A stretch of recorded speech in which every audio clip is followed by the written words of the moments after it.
సరిగ్గా ఆ సమయంలోనే డబ్బు దాచుకుంటే భవిష్యత్తు సురక్షితంగా ఉంటుంది అని కొందరు మాట్లాడుకోవడం అతను విన్నాడు. అంతే, వెంటనే ఒక గాజు సీసా తెచ్చి తనకొచ్చే కొద్దిపాటి సంపాదనలోంచే ప్రతి వారం కొన్ని నాణేలు అందులో వేసి మంచం కింద దాచడం మొదలుపెట్టాడు.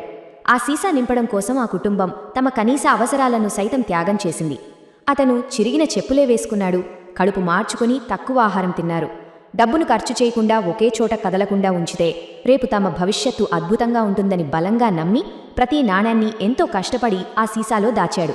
ఇక్కడ మనం గమనించాల్సిన ఒక అత్యంత ఆశ్చర్యకరమైన విషయం ఏమిటంటే ఈ 1.5 అనే అంక. అవును, నెలల తరబడి కడుపు మార్చుకుని సీసా నిండా డబ్బు దాచాక ఎంతో గర్వంగా ఆ డబ్బు తీసుకుని మార్కెట్కి వెళ్ళాడు. ఆ డబ్బుకు కనీసం 3 బస్తాల మొక్కజొన్న వస్తుందని అతను గట్టిగా ఆశించాడు. కానీ షాప్ యజమాని ఆ డబ్బు లెక్కపెట్టి ధరలు పెరిగిపోయాయి, ఈ డబ్బుతో కేవలం 1.5 బస్తా మాత్రమే వస్తుంది అని చెప్పేసరికి అతను పూర్తి షాక్ అయ్యాడు. అసలు ఏం జరిగిందిక్కడ?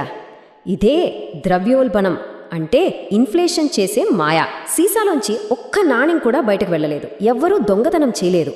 కానీ నిరంతరం వస్తువుల ధరలు పెరగడం వల్ల ఆ డబ్బు కొనుగోలు శక్తి సగానికి పడిపోయింది. ఆశించింది 3 బస్తాలు, వాస్తవానికి చేతికొచ్చింది సగం మాత్రమే. డబ్బుని కేవలం దాచడం వల్ల జీవితం ఏమాత్రం మారలేదని, పైగా దాని విలువ కోల్పోయిందని ఆ రోజు అతనికి చాలా చేదుగా అర్థమైంది.